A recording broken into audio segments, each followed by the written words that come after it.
Have any of you noticed that, the economy is not so good? I've noticed it because I run a business. And so we can see from the slightest and most minor of retractions to the greatest boons. To put it simply, the average person experiences a paycheck problem.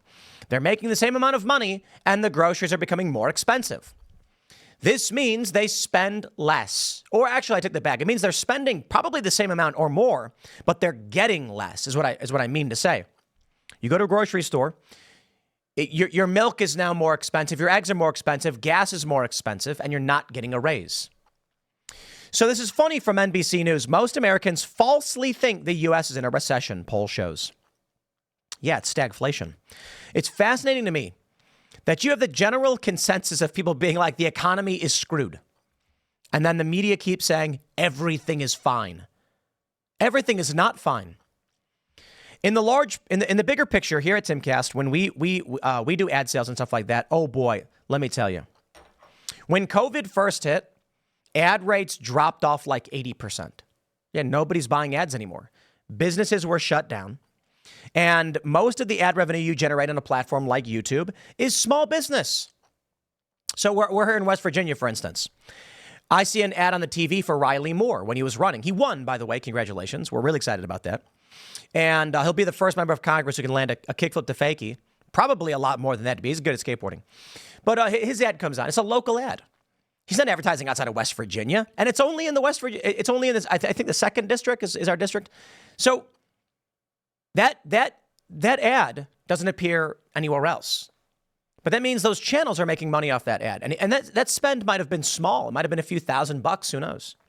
The ad that appears on the TV costs 1 penny. When I look at our ad revenue, YouTube programmatic, you may have noticed this month, we've had some ads on this channel. Yeah, we're doing direct sales. Because the programmatic little guy ads are evaporating. That's right. Now, our company here is built off Timcast memberships and other sponsorships. So go to timcast.com, join us, become a member. If you like the work that I do, the work we're doing at Timcast, and you want to see more of it, because that's a stabilizing factor. But I tell you this, we've had members resigning because they can't afford it anymore. And it's $10 a month. And I tell you this right now, guys, it's $10 a month. If you can't afford to buy groceries, you should not be buying Timcast membership. Now, I do think media work, commentary, all this stuff is important, but it's way after the fact. First and foremost, feed yourself, feed your family, pay your rent. If you're able to, then I do think a show like this is probably more important than, I don't know, buying the extra beer, I guess. But I do think you're better off, and it's fair to say, you deserve your beer. You deserve your beer. But, when we used to do nonprofit fundraising, we'd be like, look, skip 1 beer this month and become a member to support the work that we're doing. So I'll say that to you right now. If you can forego but a single beer, I mean, I don't know, beer's not like $10, like 5, but it's 2 beers, to be honest. But I don't mean to get into that spiel. My main point is, I know everybody's hurting. We can see it. We can see it. And they're saying you're wrong. Okay, NBC News. According to a new Garden-Harris poll, 56% of respondents said they believe the U.S. is in a recession. I wonder why. Is it because they can't afford to buy groceries? There you go. JP Morgan forecaster issues grim warning about the state of the stock market this year, and it could be cataclysmic. Analyst Marko Kolonovich warned the stock market may become volatile. This is the game they play. Joe Biden, Democrats, everyone does this. I'm not going to single out Democrats. They go, the economy is great. Look at the market. And then the out of power party says, the market, look at the people. They can't afford their bills. And then the other party comes in and the market's bad, but the groceries are good. And they're like, the market's terrible. What's going on? It's like, yeah, but people can afford to eat. Right now, people can't afford to eat, but the market is good. So the corporate press and the Democrats are all saying everything's great. Joe Biden falsely coming out and saying people got money to spend. What did he claim? He claimed that Americans had COVID money. I'm like, bro, that was years ago. That was 3 years ago, bro. Where you living? Dude, I see it. in the prices. Okay. It's funny because you get these people, they'll comment on like IRL or on these videos and they'll be like, Tim's rich. He doesn't understand the price of goods. Dude, I have to order food for a studio with 40 some odd employees. I have to buy milk, bread, and eggs. On Fridays, we buy food for the company because we have like those Friday meetings. We do the morning show, then the company gets together. I think that's incredibly important to have that dedicated moment once a week for everybody to be in the same room, eating, talking, sharing ideas, building community for the business. I'm the one buying all of that stuff. I'm the one saying like, okay, we're going to get these snacks, and these snacks. And then what do I see? And I'm like, how much? So the big thing was we buy these salami packs. We don't buy them anymore. So we're not near that same grocery store. Weiss, by the way. I think it's called Weiss, but everyone, it's Weiss because it's German or something. But they had these salami packs and they were like $5 a couple of years ago.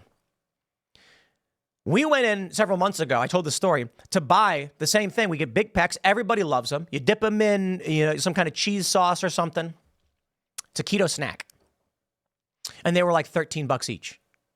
And I was like, whoa, is this a mistake? We were ringing them up. And I was like, wait, how much what is it? $400? What? Yeah, the salami packs are 13 each. And I was like, holy, what? Dude. Now look, we buy food. We have it on the snack shelf. We have it in the refrigerator. You're at work. You want to have a snack. We want to have snacks available for people. We want people to be able to eat healthy things. So we have Fairlife protein milk. We've got protein powder. My attitude is this. If the people who work here are healthy, so we do the workout class once a week for everybody, and if they're physically fit and they're eating healthier, they're going to be working better, feeling better, more productive. They'll live longer. It's just all around better for everybody. And we can see it. It's ripping us to shreds. And it's a bummer, too, because, we want to be able to have great snacks. The one thing I'll say is we're not doing the alcohol anymore. So at the last Timcast studio, we had this excellent alcohol shelf with really fancy stuff. Aside from the fact it's too expensive, nobody was drinking. And you know what? I respect it. People would come in and we'd say something like, we've got these really fancy whiskeys, or scotch. And then people gradually started saying no more and more often to the point where it's just been sitting there and we haven't done a restock in a year. And I'm like, I don't think we need to buy any more of this stuff. Nobody wants it. Everybody wants to be healthy. Daily Mail reports, a JP Morgan analyst has warned the stock market could become volatile despite record highs. The company's chief marketing strategist, Marko Kolanovic, issued a note on Monday forecasting that the S&P 500 could fall 20% to 4,200 by the end of the year. Whoa. And that the Dow Jones, he says he urged investors not to turn bullish despite the Dow Jones hitting 40,000 for the first time last week. Yo, in 2020, it was 20,000. That's not a good thing. The argument is your 401ks are way up. The market's doing great. Yo, you could buy a cheeseburger for $1 4 years ago at McDonald's. Now it's like $4. How's that market doubling doing for you? His reasoning is interest rates are likely to stay in restrictive territory for longer, combined with lower income consumers showing signs of weakness and high levels of geopolitical uncertainty. With very high equity valuations, we do not see equities as attractive investments. At the moment, we don't see a reason to change our stance. But he's the exception among analysts. I'm going to tell you guys, go watch the news in 2008. Pull up the old news articles. Pull up the old TV hits. They're all saying, the economy is better than ever. You're making money. And then the Great Recession happened. Everybody got slammed.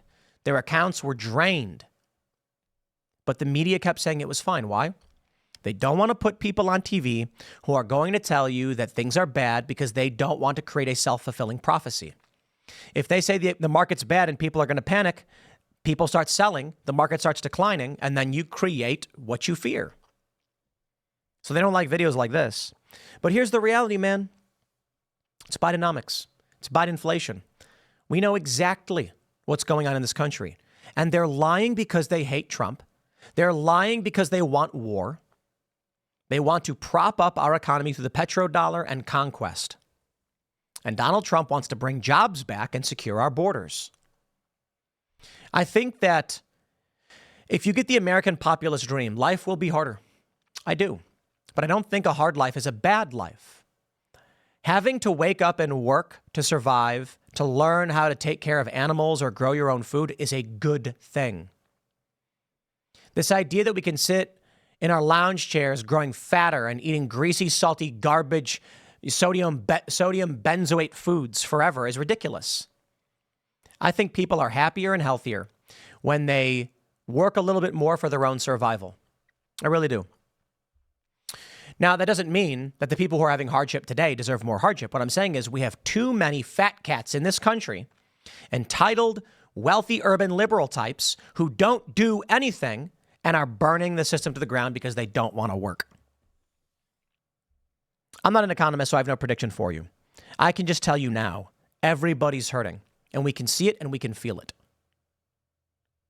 Media lies, hilarious. Next segment's coming up at 6 p.m. on this channel. Thanks for hanging out, and I'll see you all then.